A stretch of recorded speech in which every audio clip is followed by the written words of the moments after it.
that ideology is ruling a lot of these news places. Oh, yeah. Live on Facebook. It does here, too, but it's just a good one, you know? That's right. The logo in the bottom actually looks like it's almost on your shirt. I like that. It's like a copy of my shirt. Yeah, I like that's kind of cool. Like, the fact that I have it, too, makes it... Oh, wrong way. Yeah. Nice. Oh, God. I don't know if I can stand like this. Stay level. It's hard with the The mirroring. cameras are a little hot, or the lighting is a little hot, but that's okay. Behind you? No, in front of us. I'm not gonna get up and do anything though. I thought you could do it from your phone. I cannot. Today, I am here to give you the assurance that I have not forgotten you. If we want to see the new evangelization become more than just jargon, if we want to see it grow legs and gain traction and change the world, we have got to take seriously our responsibilities as husbands and fathers, and especially as sons of God. I want to propose to you then that something that our world is desperately in need of in the midst of this crisis is Catholic Christian masculinity. If you want to be a good father, then bring your children to confession with you. I can't get there unless I become a man of ascesis, a man of asceticism, a man of training. A man not doing penance, a man not disciplined, is not a man. You guys have upped your game. You know what, guys? I gotta say, I love the concept of Man Show. Warning: the Catholic Man Show is about to begin.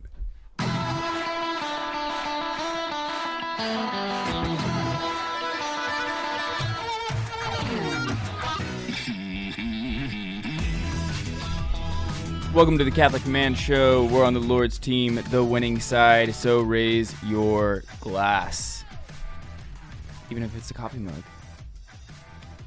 I'll, whatever drinking vessel you have. You can raise a glass of coffee. Yeah. Can I give you my cheers for you? Yeah, yes. Let's do it. Here's to you, as good as you are. Here's to me, as bad as I am.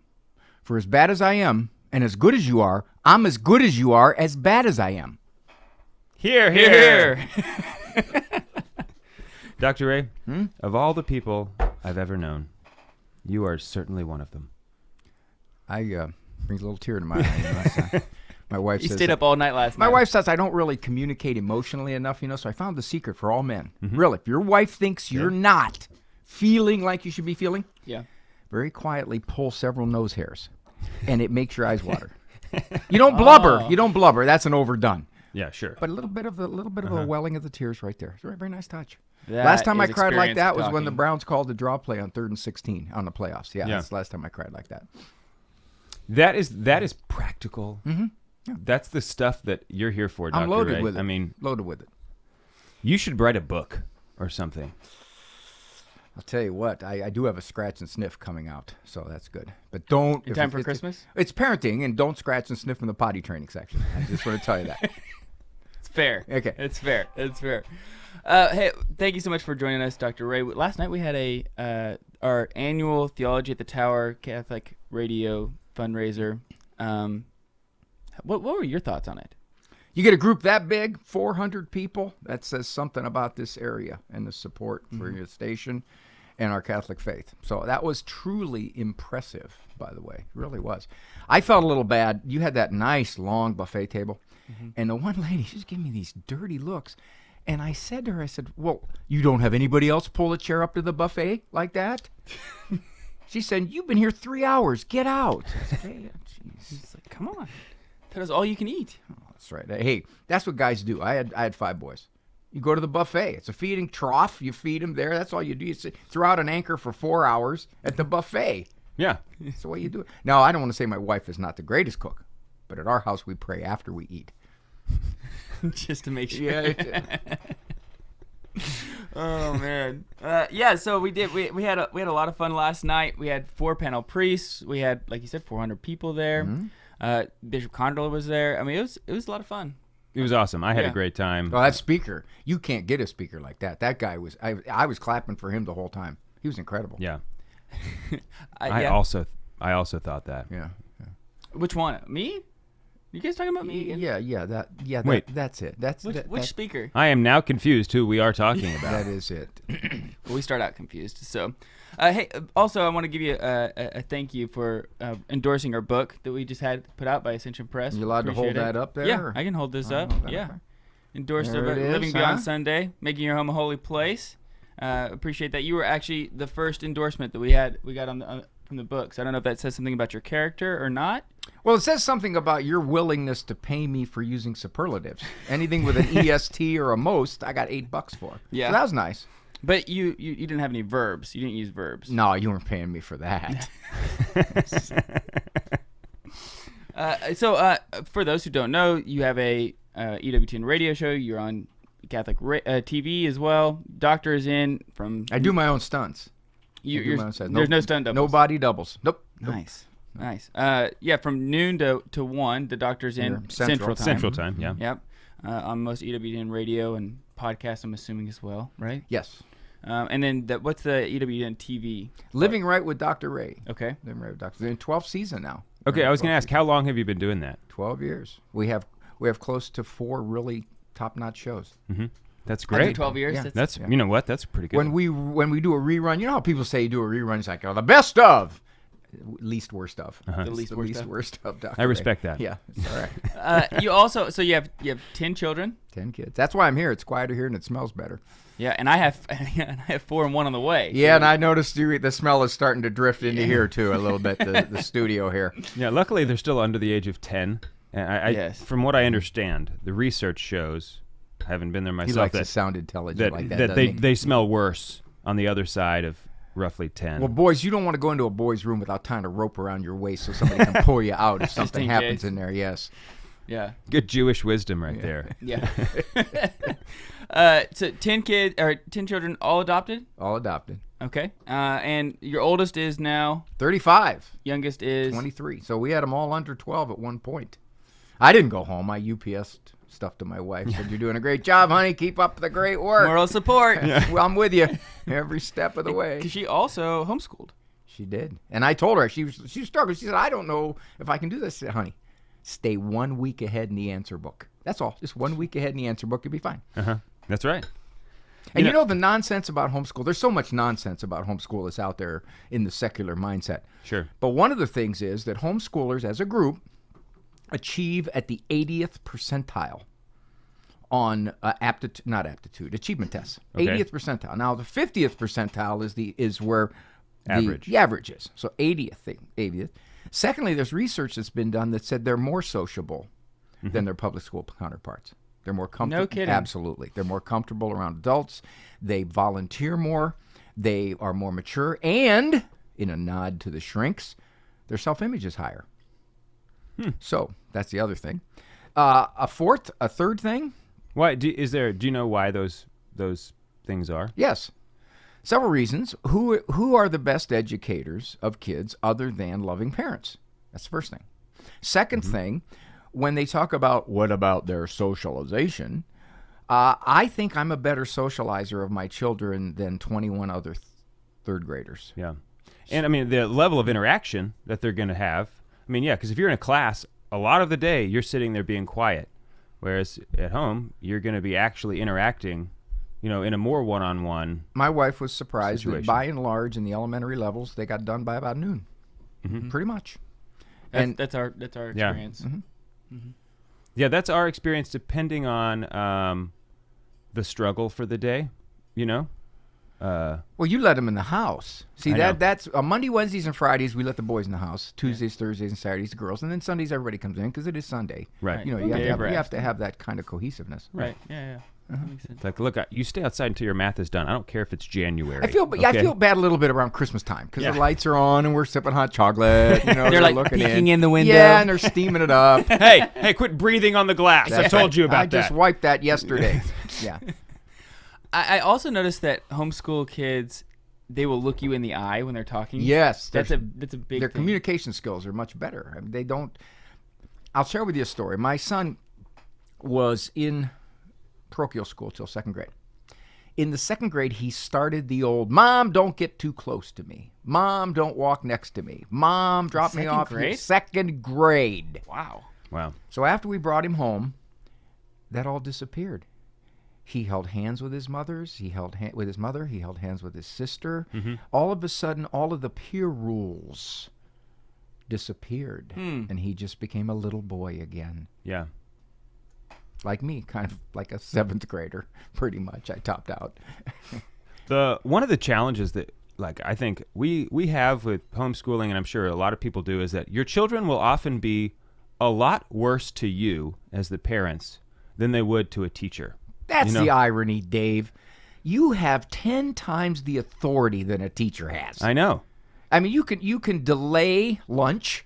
You can put green beans and toast for lunch. And I am not afraid to do any of that. You have massive authority. Teachers don't have a fraction of your authority. So when the number one reason that parents who want to homeschool stop, discipline. That's by far the number one reason. They can't get the kids to cooperate. And wow, they realize they negotiate or they overtalk instead of using the authority that they have. For example, we had a simple rule. No privileges at all until schoolwork is done. That's it. Yeah. It's that simple, straightforward. So you're not going out, you're not watching anything, you're not playing with your games, no dessert, nothing. Right.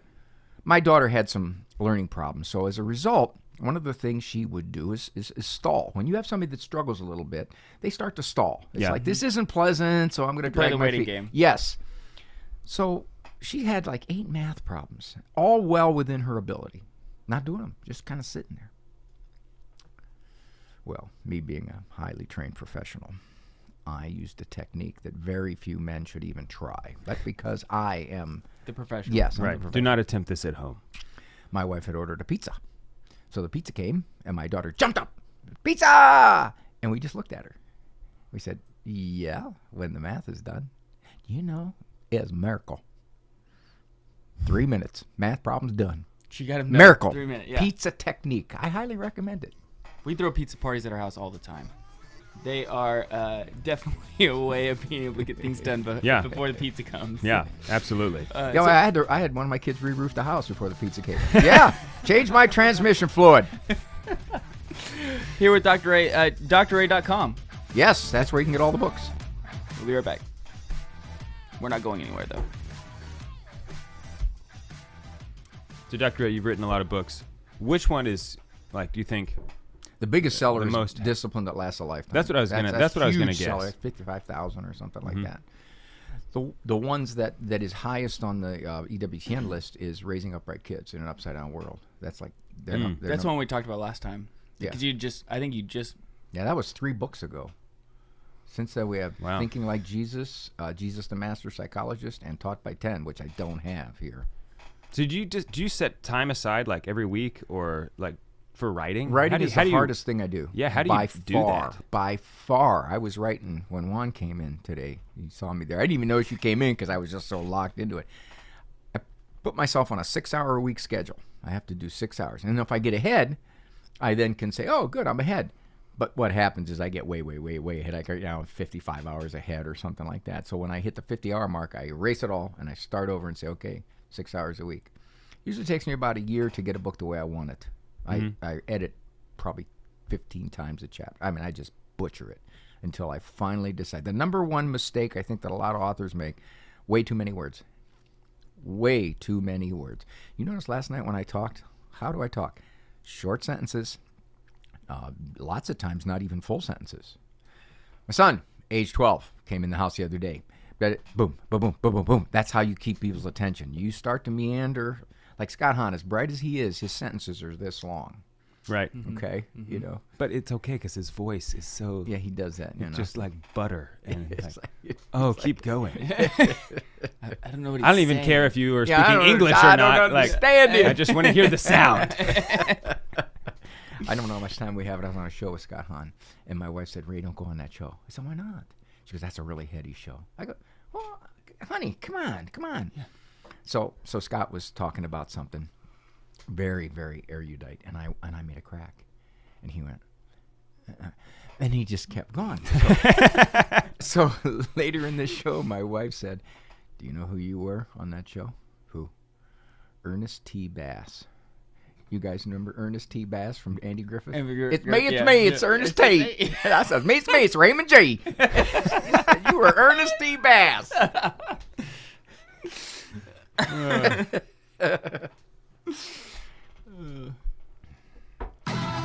funny.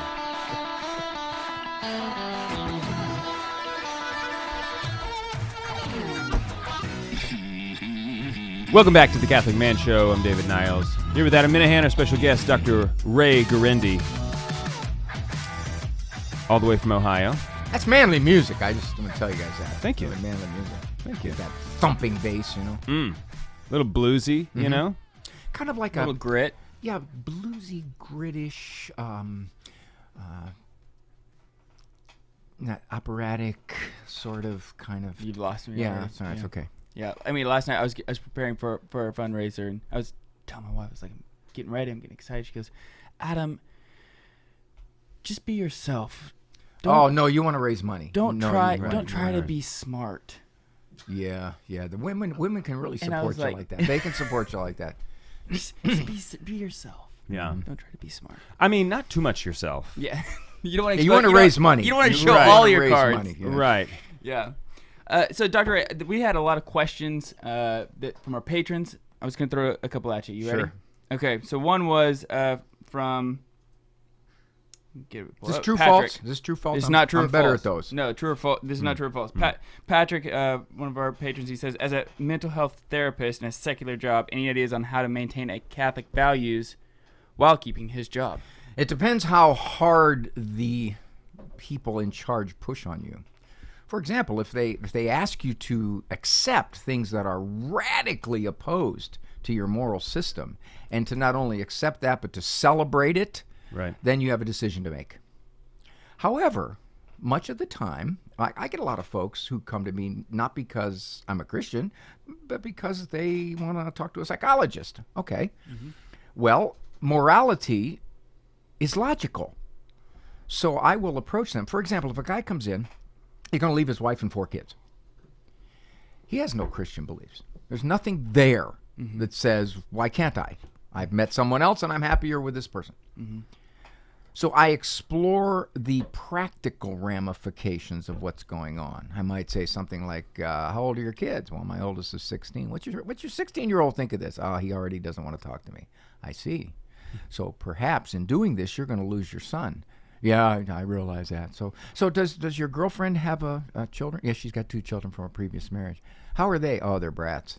See, so I go through all of the complications he hasn't thought about. Right. I don't approach it from a perspective of, well, if you call yourself Christian or Catholic, you can't do this. Mm-hmm. That would be meaningless to him. Don't you know that's against canon law? Yeah, that would be meaningless to him. Yeah. Mm-hmm.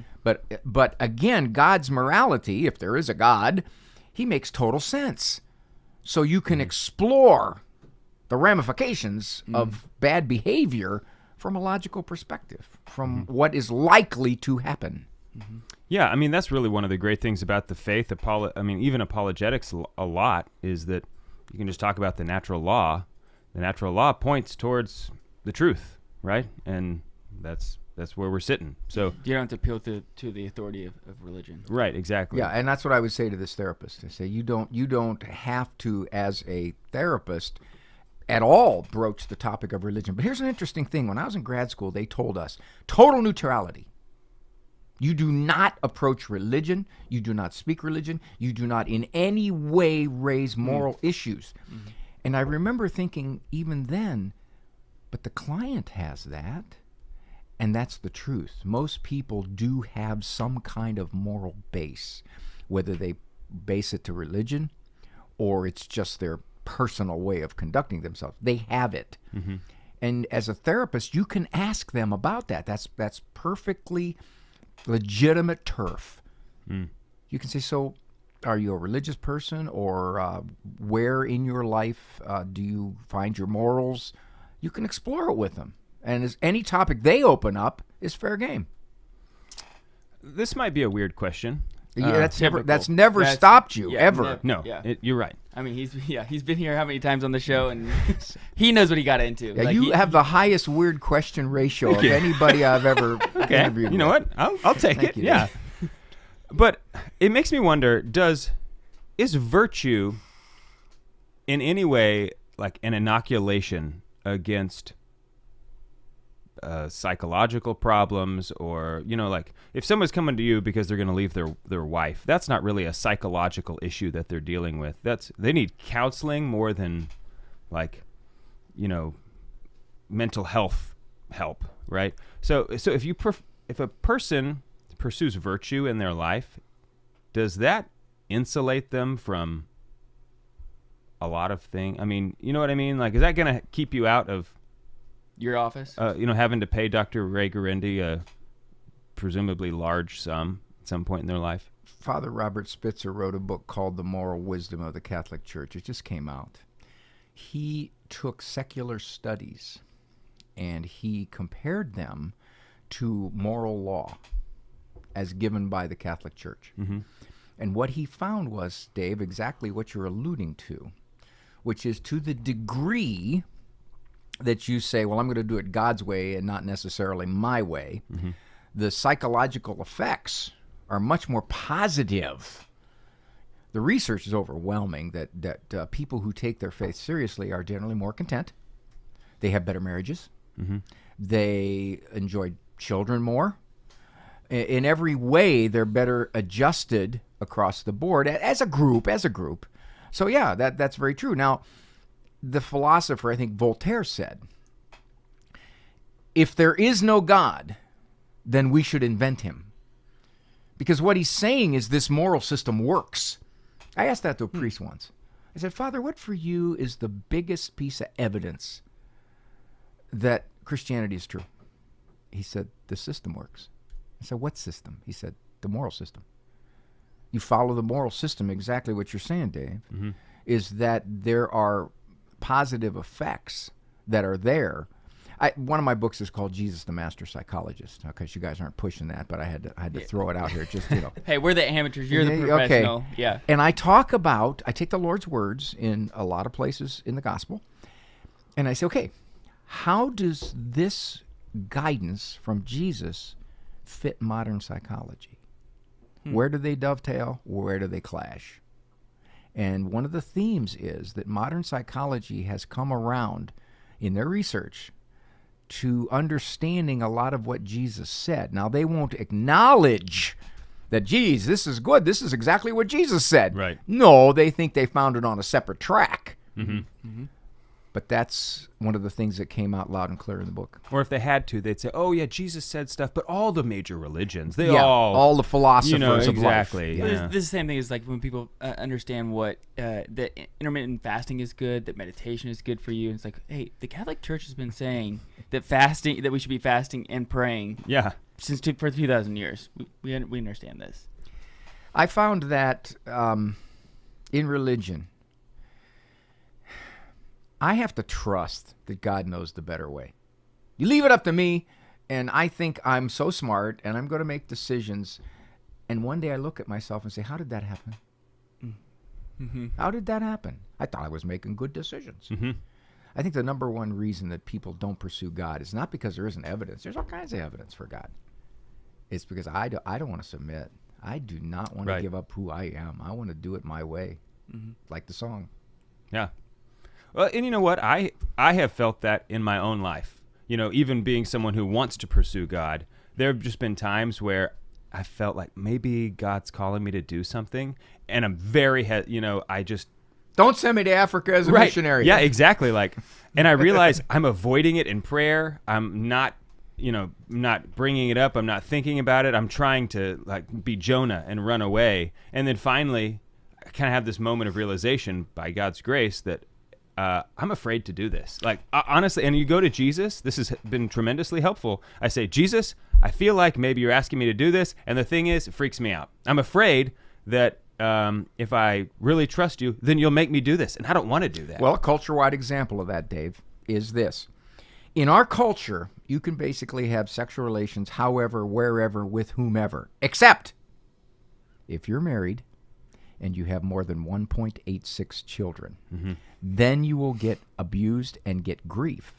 And people will say, two's enough. Two's enough children for me. I said, well, how much do you love your two? Oh, I've never realized how much I would love them. What makes you think a third? No, that's scary. And these are Christian folks. I hear people say that all the time. They don't want. They're scared to take on a third child. The nice thing about having 3 kids. When I had 3, people would say, "How many children?" I said, "I have 3, 1 of each."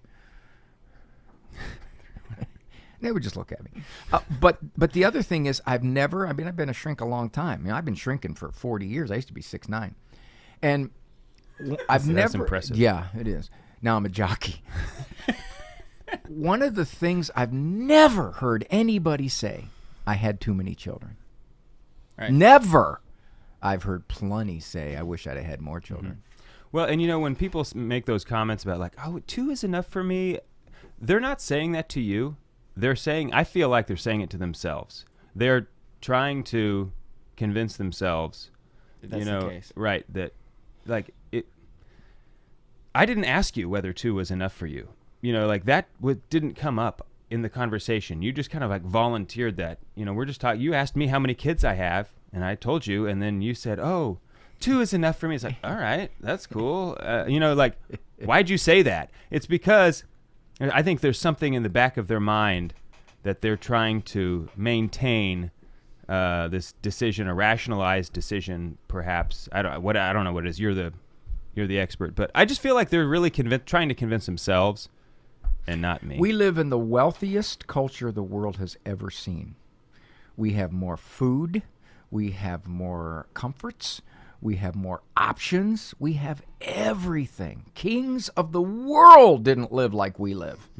And yet we say, I don't know, 2, that's kind of pushing it. That's kind of pushing it. No, you're right.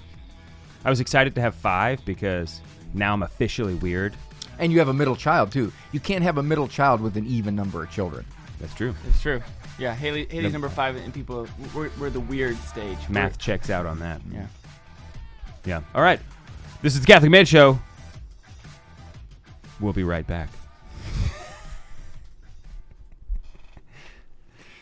But really, 5, when we got to 5, I was so excited because I feel like this is the way the cultural math works. 2, obviously, a boy and a girl. That's it. That's Family complete. That's what everybody's shooting for. Now, if you get 2 boys or 2 girls, oh, you're trying for you're your allowed. Girl. You're allowed. They will make an allowance for a third, That's so you can get your boy or get your girl. But if you don't after that, come on. And then possibly 1 oops child.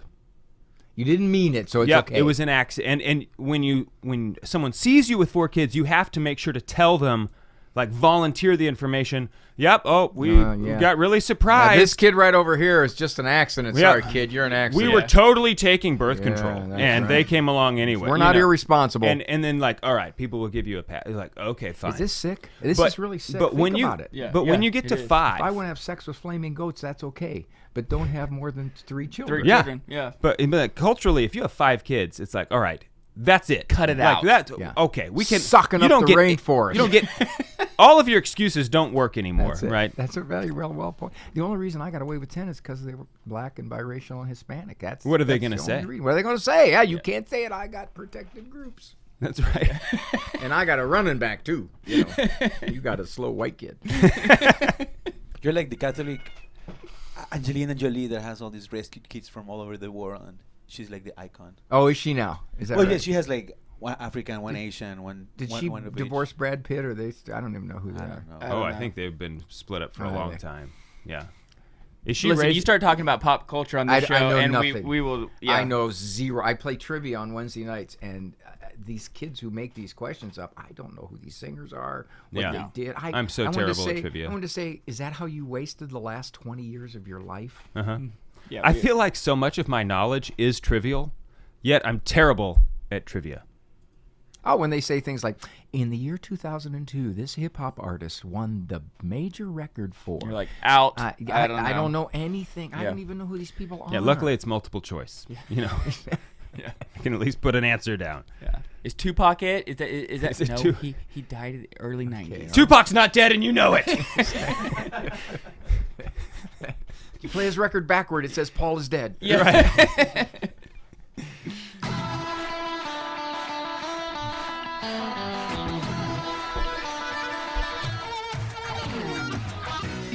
Welcome back to the Catholic Man Show, here with Dr. Ray Garindi. Dr. Ray, how many times a week do people call in asking about their whiny 2-year-olds and whiny 3-year-olds and wanting it, like, why? How do I discipline them? I would say that the percentage of calls with the preschoolers has trickled down to about 5%. Really? I think, you know why? Because in many respects, it's not a complex issue. So anybody who's listened to the show any length of time is going to hear some ideas on how to deal with a whiny 2-year-old or a whiny 3-year-old or a whiny husband. So because of that, they thought, okay, well, I've picked up from this. And I always said that on the show. I said, you know, if I'm doing my job right, I should get less and less calls. Because whatever I'm talking about maybe help somebody, and they go, oh, I don't have to call in. He addressed that 2 weeks ago. Yeah. Okay. So what do you suggest to them? My wife used to say when the kids would whine, she'd say, "Are you whining?" Now, what that meant was, if you don't stop right now, whatever you're whining for, you're not going to get. It's that simple. She just go, "Are you whining?" No. No, I'm not whining. Ever notice? I think God did this. God put vowels in the English language so you can whine. Think about it. You can't whine with a consonant. No. But no, you can whine with a vowel. Ooh. See? Just about any any vowel, but you can't do it with a consonant. You know, that may be the closest you could get. Maybe an R. Yeah, a little bit, like but you're a pirate. Yeah. But you're a pirate. It just sounds ridiculous. Yeah. All right, if you're gonna whine, you at least got to do it right. Yeah, okay. Yeah, we definitely don't right. put up with whiny consonants around here. We will spell no wine before it's time. That's right. Christopher has another question. He's a patron, also part of our book club, so shout out to him. But what is the criteria for being a strong, loving father? People confuse strong disciplinarian with harshness. They confuse that. I always tell them, loud is not strong. Preachy is not strong. Negotiation is not strong. Strong is meaning what you say, backing it up, not my way or the highway, punk. It is, I'm doing this because this is good for you. For example, when we first adopted our twins, they were 4. Totally undisciplined. Oh, man, I kept thinking, what did we do to our family? When I put my son in the corner for the first time, he felt Daddy's strength. I didn't hurt him, but I put him in the corner. And he looked at me like, this guy looks like he means it. This guy is not negotiable. He put me in the corner. My foster parents never put me in the corner. What is going on here? But there was a demeanor about his daddy. Now, every day, kids see how much you love them. Parents will say that. I just feel mean when I discipline. And I always say, there's a big difference between mean discipline and discipline as mean. You can be mean when you discipline. Leave her alone. Get over there and sit down. Well, that's not discipline. That's not discipline at all. Parents think it is. You need to go put your head down at the table there for pushing your sister. I'll tell you when you can lift it. Now, that's not mean. You didn't even raise your voice, kind of thing. So I think what has happened is that our culture, spearheaded by the experts, has decided that authority is a bad word. Let's all just get along. Come, let us reason together with a 4-year-old. And he's going to say, oh, Father, I've been so blind. Of course. I see what you're saying. Right. That's why you're the grown-up, I'm the child. Right. Yeah. Well, in a world of relativism, there is no such thing as authority. I mean, you are always your own authority. If in a relative world. Fulton Sheen said that if we lose authority in the political and the social society, that it's only because we've lost authority in the home first. Yeah, you can't have a fully functioning society as the family continues to crack. And you guys are going to have to start having a lot more children to counterbalance everybody who doesn't want children. Though I'm working on it. Okay. You know, you know the modal number of children, by the way? Do you remember your statistics? Modal? Do you know what that is? like the average. No, the most common number. That's what I meant. Like not the Yeah, that's average what you of the meant. number. You but the you average had no number. idea, Dave. It's the most common in a series. So wait, how he says this? He's talking to a shrink. He's going, I meant that. That's what I said. What are you, politician? That's not what I said. You just misinterpreted me. That's my fault. Do you think I could be a politician? That makes tons of money. Yeah, I know. If you think I could do it, I'll You'll sacrifice. willing to give it a sacrifice shot. yourself. Modal is the most common number. Okay, yeah. Most common number of children in the U.S. now? One. It is one. I almost said 0. You're not as dumb as I look. Yeah, that's one. That doesn't surprise me. Yeah. What about disciplining when you have high emotions? How important is it to not discipline when you have high emotions? We're going to discipline with high emotions. And the reason, not always, but the reason is because your whole heart's wrapped around that kid. So when something is at stake like that, this isn't the neighbor's cat that I'm trying to get off my porch. This is my child that I'm trying to teach something to, and he's not getting it. And as a result, we get very frustrated. Two things I think on that. One, you shoot for less and less nastiness. We're going to be nasty. There's no way. You go to confession. Bless me, Father. Okay. I was really a nice person before children. I really was. I was saintly. I was. And then they came into my house. Patient. Yes. And now I just want to shoot a bazooka. Yeah, patient, understand all of the virtues. They're gone. They're gone. So that's the first thing. You work on that. And the second thing is you do damage control. In other words, if you discipline a kid, and the consequence is legit, but you were nasty, you go back, you say, hey, I'm sorry, man. I am sorry. That daddy should not have yelled like that. Now, many parents make the confusion of, so therefore there is no consequence. Yeah, no, the you can't do consequence that, still. yeah. I always tell parents, well, you're not going to go to a judge, and if the judge yells at you, you're going to go, that sentence you gave me is invalid because you yelled. No, I still got the sentence. He was nasty. You're right. So this is something that has just been on my mind. We kind of mentioned this on the show the other day, but I'd really like to get your thoughts on it. So my oldest is 7. Oh, here we go. Free advice. Yeah. That's what I am Juan, looking for. please start the meter. Yeah. Start the meter. Tick, tick. And she's melancholic. So it's a personality, your temperament. I'm not. Okay. Shocking. Like really high emotions. And I feel like sometimes in my parenting, I'm doing things that might damage like future lines of communication in the parents never used to get caught up in future projection. But now we say, well, I did that. What's the reverberations? What's going to happen? Oh, that's paralyzing parents now. Rather than saying, my daughter is wired emotional. She's much more emotional than I am. That's who she is. Okay. I'm going to deal with that emotion in the present, and I'm not going to speculate 12 years from now what she's going to be like in college. Sure. Because I don't think I handled it right 12 times back when she was 9. Yeah. I just realized that there are problems in the way I parent sometimes. I'm just not perfect, right? Newsflash. And so... Everybody knows this. Yeah. Especially my kids. But are there things... What should a parent do to encourage communication between their kids? Because I do want them to have... I want to have that relationship where they can come to me. Not that I'm not going to be disciplinarian, right? I just don't feel like I necessarily had that with my parents. Some kids are and more I had communicative than fantastic parents. But, if I had a question about sexuality or... So I was probably more likely to go to my friends, to ask about it. This guy misled you bad, didn't yeah, he? and I misled him so bad. Oh, man. I think at some point that's just also normal that kids, they're going to ask certain things about their peers, but how do you keep communication lines yes, open? thank you.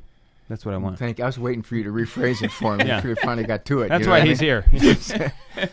First of all, you ask. There's a very high-profile psychological course that said you don't ask questions because questions are interrogating. That's nonsense. You ask. You ask. Okay. What It's are you part of thinking? being human. Yeah. It's What like, do you think? how are you? What do you Like- think would have happened, honey, when you did that? So how'd your friend react when you did that? Mm-hmm. You want to do that again? So you ask. Now, a lot of times, oh no, whatever. Especially boys. Yeah, whatever. Now, when there was something, for example, that we needed to know on something that happened, and we had to get to the bottom of it, and he didn't want to talk. Mm-hmm. Well, I tell you what, you go sit on your bed till you're ready to tell me. Mm-hmm. Pretty much. I'm not going to let you skirt the issue with the silent treatment. It's not going to happen. Some kids are more communicative than others. I mean, some of my daughters, I used to say, every thought in your head doesn't have to come out your mouth. Okay? She didn't believe you. No. There's 3 reasons why Yeah. she didn't believe you. The first. That's exactly right. My son, how'd you do in school today? What'd you do? Stuff. Right, yeah, exactly. Okay. What else? Other stuff. How was it? It was fine. Yeah, it's fine. Good. What's your teacher's name? She didn't tell anybody. Yeah. And you know what? He's probably thinking like, that's about all pretty that I much. have What to else say. you wanna know? I'm not actually hiding anything from you. You know, like, I'll get it moms was will fine. do that. Moms will do this with their 13-year-old boy. They'll say, he just doesn't communicate with me. Well, what's he like at school? Oh, he's fine at school. Well, does he have friends? Oh, yeah, he's got a lot of friends. What's his mood like? Oh, he's a 13-year-old boy. He's great and he's happy. So, okay, so you're extrapolating from the fact that maybe he's not as communicative as you'd like him to be, but overall the picture's a pretty positive one. Mm-hmm. He just doesn't have anything to say. It's hard for sometimes women especially to realize we guys don't have anything to say. Right. Like, what are you thinking about? Nothing. Yeah. What are you thinking about? How could you think Honestly, about nothing? Yeah. Honestly, I wasn't thinking about nothing. I'm not really sure what I was doing. Extreme example of that, marriage counseling. I'll have to do this after the break. Yeah. Okay. Yeah. We're coming on. All Yep. So go check us out on thecatholicmanshow.com. We have over 360 episodes from the last 6 years. We're here at Dr. Ray Guarendi. Check him out at drray.com.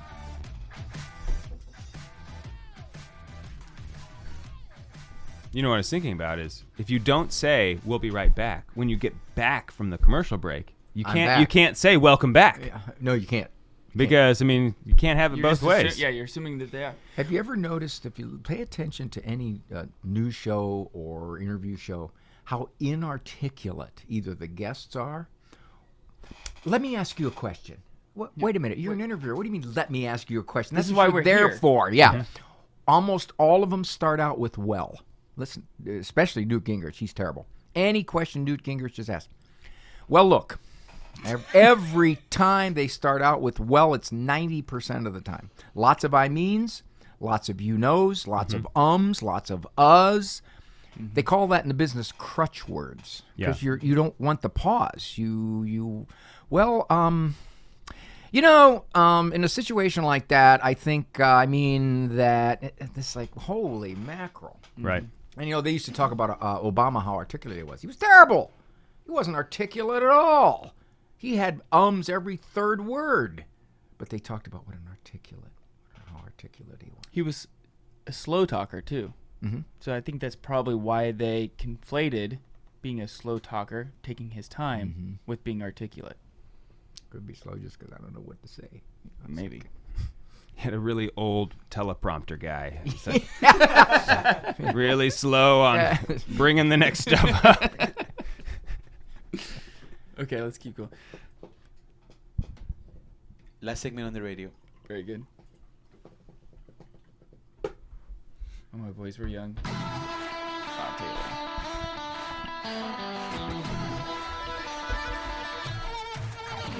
Welcome back to the Catholic Man Show. I'm David Niles, here with Adam Minahan, special guest Dr. Ray Guarendi. We got Juan Posada on the buttons.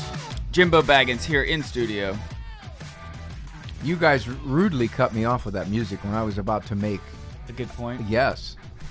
Well, we do have that button where we just push it every time. Extreme example. It's a power move. It is. You guys control everything. Extreme example of the difference in communication styles between men and women. Marriage counseling. I will do marriage counseling. Yes. The woman will have a very long list of what it is that she's unhappy about in the marriage and how her husband could improve. And I'll turn to the husband, and he might say, and this is not always, but at times, I thought everything was okay. It's like, okay. So that's an extreme example, but it is there. Yeah, I can absolutely see that. Like, I don't know. I mean, I mean, yeah, she kind of nags me sometimes, but I'm fine with that a little bit, But do you think that's just from a lack of, obviously being a little self-aware, but also not providing time to spend with your wife? Yeah, I think we aren't naturally as communicative. We're not. As a group, guys don't have the verbal skills. We're not as communicative. We're not as socially insightful. And women notice things. My wife might say, she doesn't like you at all. Huh? She doesn't? How'd you pick that up? Well, didn't you see how her one hair right on her ear went up like that when she said that? No. Oh, I didn't no. know she had hair Yeah, on her ear. yeah. So that's the first thing. But I always tell guys, when they come into my office, do you know why your wife thinks like that? Do you know why your wife thinks you don't stick up for her with your mother? I think that's a key. Do you know that? And they'll look at you. No. Well, how long have you been married? 18 years.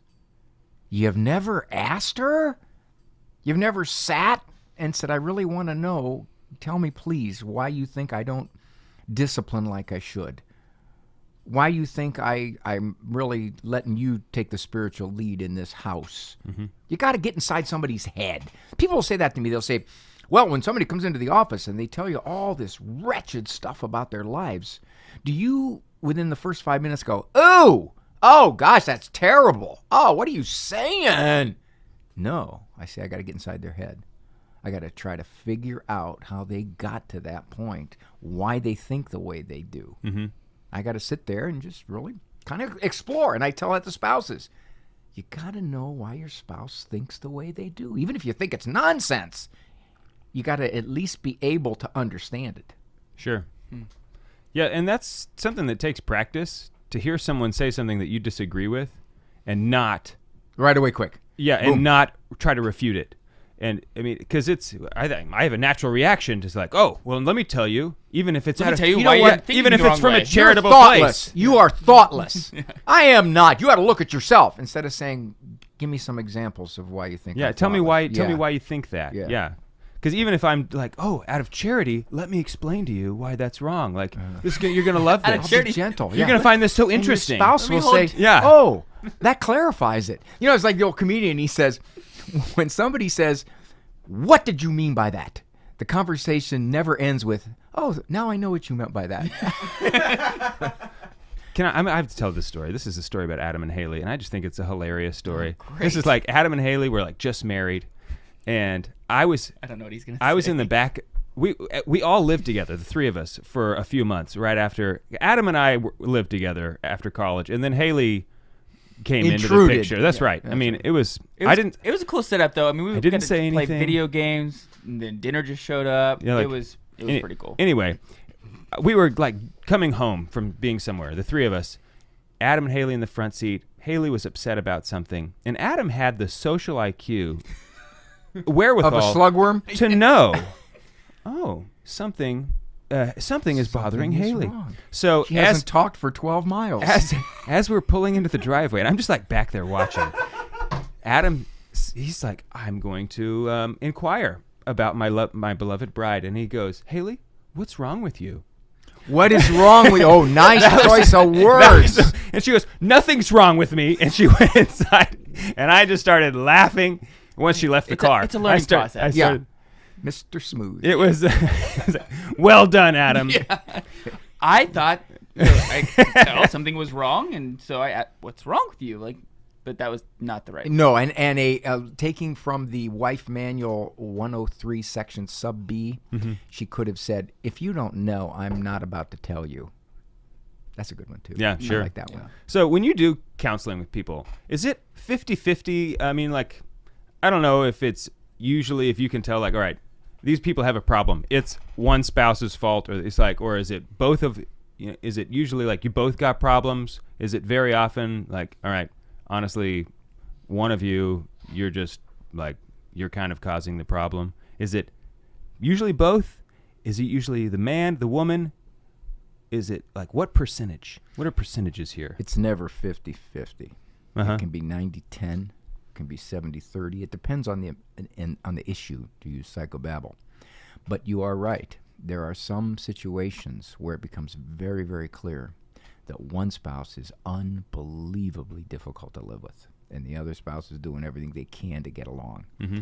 That makes therapy tough, because you do have to broach the difficulty of the other spouse at least somewhat. And for people who have stormed out of my office, that's usually when it happens. Mm-hmm. And I'll tell you a twist on that. Sometimes I will get a spouse that will come in and say, I'm the Christian. I'm the one who takes my faith seriously. My spouse doesn't. So as therapy proceeds, I will bring the point up and say, well, if you're the Christian, your spouse is not, you're operating by a different set of rules. What you believe really asks you to be kinder, more forgiving, more serving, more tolerant. Some of them don't want to hear that at all. Sure. Because their view is, that spouse is a jerk. I'm the holy one. And so when I say to them, you might want to look at some of these things you profess and how that would be in your marriage, forget that. I'm not coming back. I've had that happen. Mm-hmm. That makes sense. One lady crushed up the check and threw it on my desk and walked out. Still cashes, though. Yeah, I unwrinkled it. Yeah, I had to still do that. cashes. Yeah, no problem. I do have a question on parenting. As far as you had 10 children.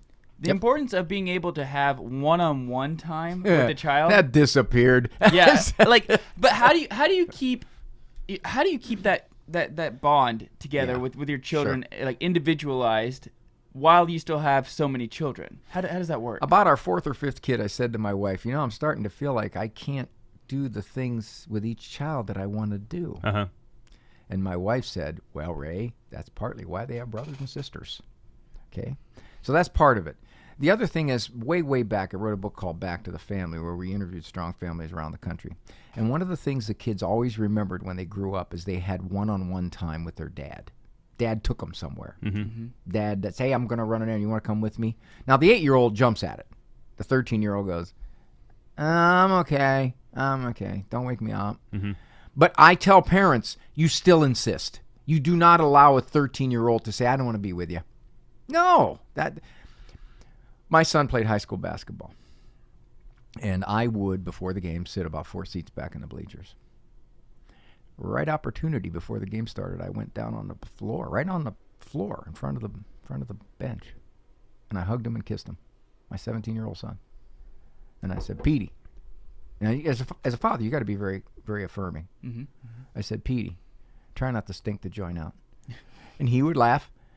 And there's no way my son is going to tell me I can't hug him and kiss. I don't care how old you are. That's not going to happen. Sure. And later on, I asked him, I said, hey, Pete, how do your friends react to your old man coming down there and just giving you a hug and a kiss on the cheek? And he said, Dad, a couple of them came up to me and said, I wish my dad would do that.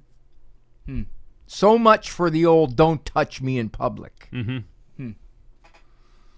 Yeah, I mean, I just find it that as, you're obviously growing with children. Children are your family's growing. You have to be much more intentional with being able to spend time with kids. You guys are out of sync with the culture. Your Yes. standards are higher. You're more protective. You're more vigilant. You homeschool. So you're out of sync with the way the culture is flowing. That means your kids are going to get to a point where some of them, anyway, are going to look out there and say, how can all those people be wrong and you be right? That's going to happen at some point. Yeah, okay? It's happening right now. And I always, cell phones or they're devices. huge. Yeah. That's the number one mistake parents make. Way too early. But anyway, I tell dads, if you're not naturally affectionate, you better work at it. Because nothing conveys to that kid that these high standards are not my way or the highway, punk. They're because I love you. And affectionate is huge in terms of hugs, in terms of kisses. There is no way my kids are going to say to me, I don't want you to hug me, I don't want you to kiss me. That's not going to happen. Plus, I'm Italian, when I kiss you, that means something. So, what is the most important thing? You said biggest mistake people make, giving cell phones to their kids. What's if that's the biggest thing not to do? What's the single most important thing to do as a parent? I would say do your very best to soak them in a very realistic faith. not a puritanical, we're holier than thou, and we're going to do all the pious devotions without a warmth in your home. You can do all the pious devotions, but there better be a lot of warmth in that home. That's the big thing, is warmth. If you got the warmth, you can be a strong disciplinarian with warmth. You really can. You know, if I give you a 500-word essay for being disrespectful to your mother, you're not going to look at me like, Dad, you're a jerk, because every way I show you how much I care for you, and you may think I'm a jerk at the moment, but it's not going to linger. That's the big thing. Just more. Well, that's more the warmth. importance of husband and wife being on the same page. Lots right? of love, lots of discipline. Yeah, That's right. there it is. Lots of love, lots of discipline. Yeah. Dr. Ray, thanks so much. We're out of time on the radio. I had more to say. Well, good news. We're going to do some more on the podcast. Okay. So if you're tuning in on the radio, go check us out on thecatholicmanshow.com. We're on the Lord's team. The winning side. So raise your glass. And cheers to Jesus.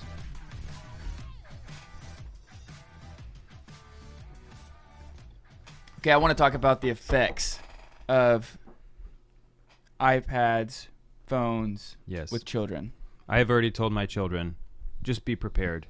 You will be the last of all of your friends. Wedding rehearsal dinner, I'm going to present it to Right. you. Yeah, like, just and I think that get as a, ready. as a yeah, competi- yeah, it's now exactly. It's like, competition. all right, fine, we can compete. Yeah. I mean, it's like, if you can buy it, you know, if you're not in my house and you can buy a cell phone, great. But they'll sneak it. I mean, one or two of your kids will sneak it. Their friends will give them one because your parents are psychos. That's why we had that. We had took 5 away from one of my daughters. Friends kept giving them to her. Man. So, I have so many phones. Wow, I hadn't even thought Plot of that. twist. Yeah, plot twist is right. Yeah. So how do you and manage did they that? work?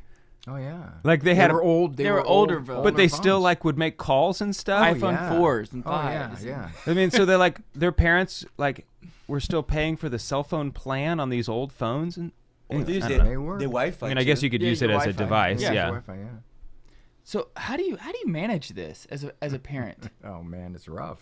It's really rough. I mean, there were times she was hostile. She ran away for a week. She's back now. I should have got an unlisted address. Should have moved. I had the opportunity. I had 7 days. God, man, they build homes in 7 days. Should have gone to Montana. Yeah, I mean that's the stuff you dealt with, and that was the difference between my oldest son and her is millennia in technology. Millennia. He when he went to college with his sister, they had a walkie-talkie.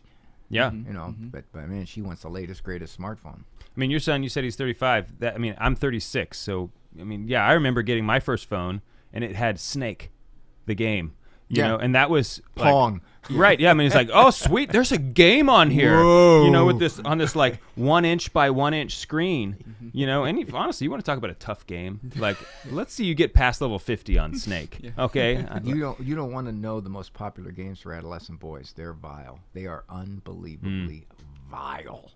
They're horrid. What does? I mean, I'm sure they've done studies or on this kind of technology. When should a person, because I kind of wonder, even as a young adult, like at 23, you know, are you ready for I mean, like, if you don't have discipline. Well, it sucks in most people, even adults. It does. It's just right. The world is right here. Exactly. Yeah. You can't stop it. Very few people are not really attached to their phones. I feel that, and I try to resist it. Like, I've developed rules for myself to try to fight back against the phone addiction, you know, where I have 2 seconds where I'm not doing anything, and there's this kind of reaction to like pull your phone out.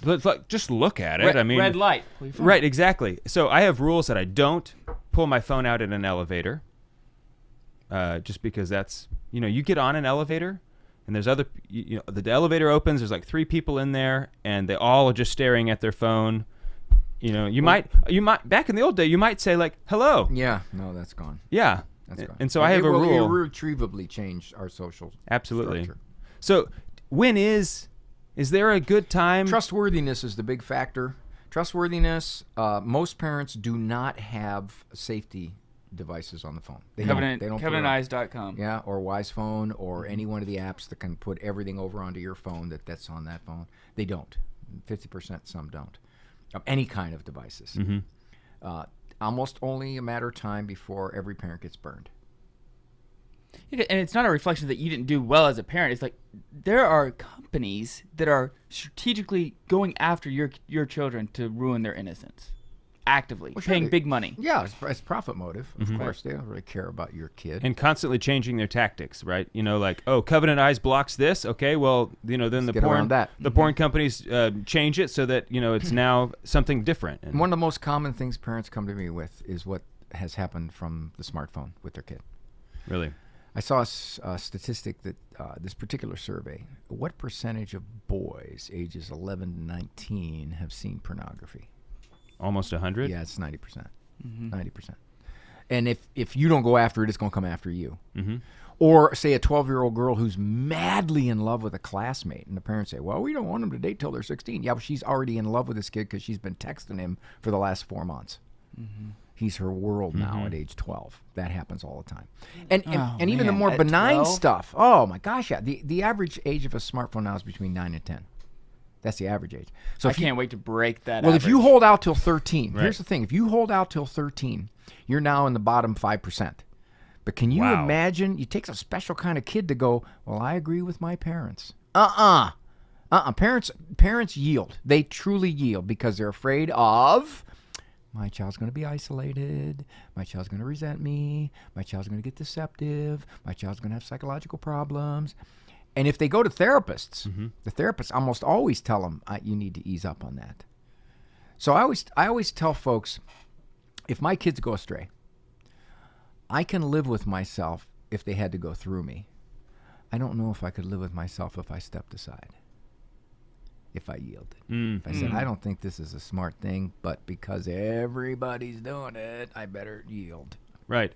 And in the past, like when kids said, all my friends are doing it, it was hyperbole. It's not But now. Now it's not. No, it's I mean, true it's now. It's absolutely true. It's right. You're going to be countercultural. I mean, look at kindergartners. If you go to go to the local school in the kindergarten class, there's probably a handful of them. Yes. Who have a cell phone. Yes. And they can't even read. You know, like somehow, and they can still use the phone. You know, I get it. Kindergartners can use technology, but it's just ridiculous to be giving them a phone. Sometimes parents will use this rationale. It's probably the number one rationale. Well, it's a safety factor. I need Right. to know where they are. And I say, okay, well then get them a flip phone or get them a track phone or get them a phone that has only 3 numbers. Now, you present that to a child for the safety factor, how do they react? They don't want it. Ew. Right. They Ooh, don't what want that. do you do with that? Oh, I'm not going to put that out in front of my friends. There's no way I'm going to do that. Where's the crank to get it started? And you say it's right here. And that's what happens. So it's not the safety factor. No. I want the latest and greatest, and that's how I'm going to justify this with mom and dad who are dragging their feet. I would say by age 13, very few kids don't have a smartphone. Girls are much more likely to be pulled into it because they're more verbal, they're more sociable. Right. The boys sometimes can just put it in a drawer and not even think about it. But there are certain rules you can do too. For example, no smartphone in the bedroom. There's no way you're taking this phone to bed. Teachers will tell you kids are sleep deprived because they're spending so much time on the phone at night when they should be sleeping. Yeah. Very common. They will also tell you that the kids cheat. They take a picture of the test on the phone. They sell it to their friends. I mean, there should be no technology in schools, in the none. bedroom. I mean, none in the bedroom, none in the schools. No television. There's no reason to have a television in your kid's room. If your kid doesn't, you're a minority. Really? Yeah. Oh, yeah. We don't. You're a minority. We don't have a TV. We have one that does not Man, you work. really are Amish. Yeah. Well, they're carving the chairs downstairs right now. That I'm surprised, but I did not know that. Oh, yeah. Most kids have a television in their bedroom. Oh yeah. Wow. What's the psychological issue, like the damage by social media, by having a TV? It takes more and more strength as a parent to resist that flow. Mm-hmm. That's really what it comes down to. So fortitude is the key. I used to say parents want to be psychologically correct, to do the appropriate things according to the experts. I think it goes beyond that now. I think they parent in fear. Really? What will happen if I don't do this? I'll give you a small example. Years and years ago, a lady came up to me after a talk. I was talking to some school.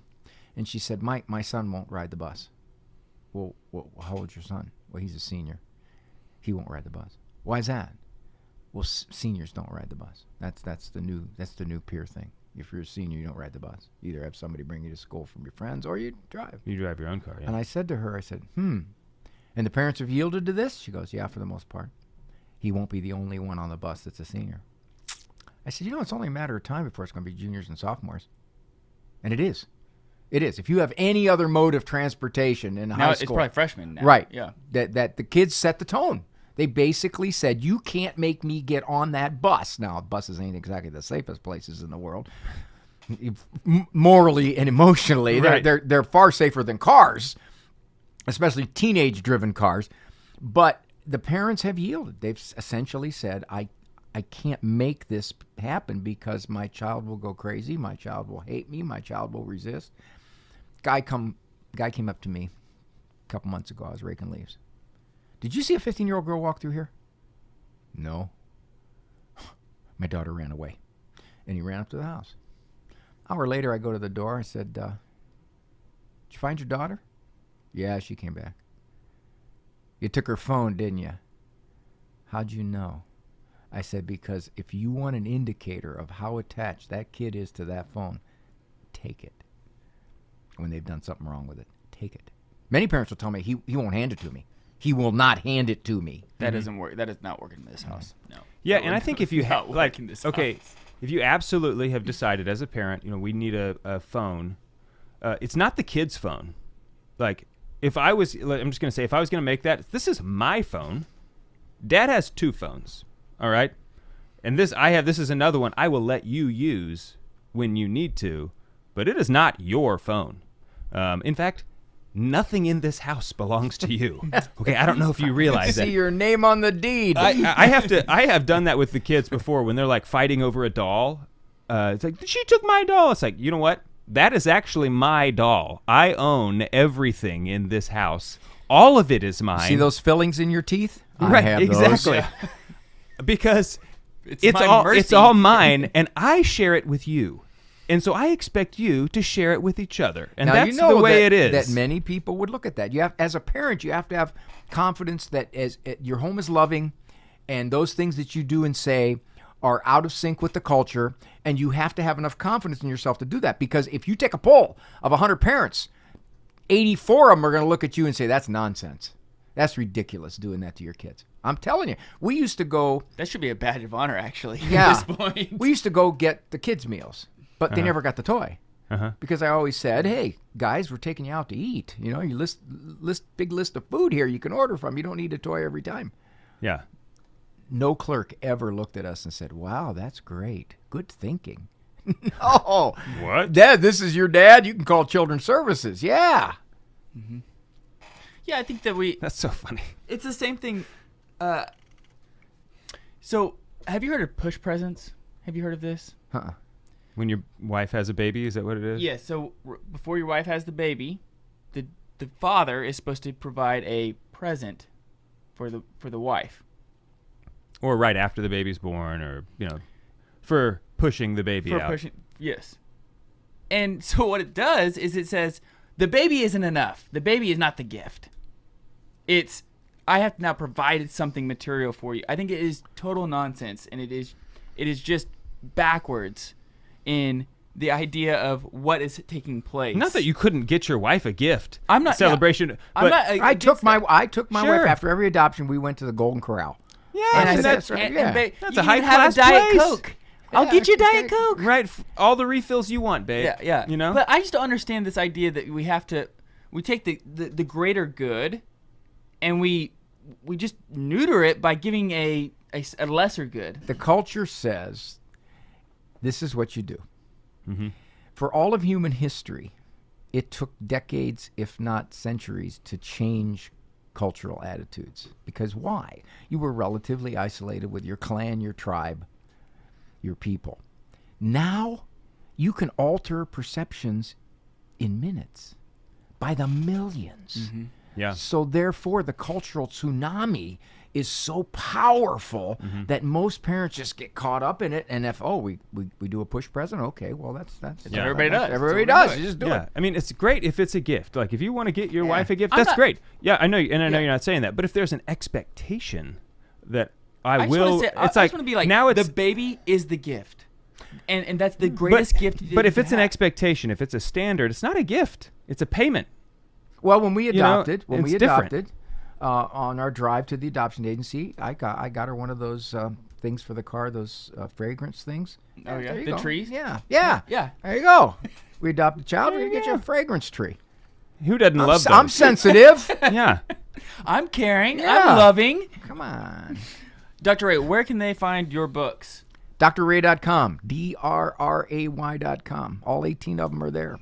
Regarding the faith, regarding parenting, regarding marriages, regarding emotions and anger, regarding getting in trouble because you're too Christian, all that stuff. Grandparent books? Oh, yeah, I forgot about the grandparent book. Yeah, I got that one there, too. Jim has a question. One last thing. I'd love to hear this every time you talk is, could you address the parents and grandparents that have had their children leave the faith?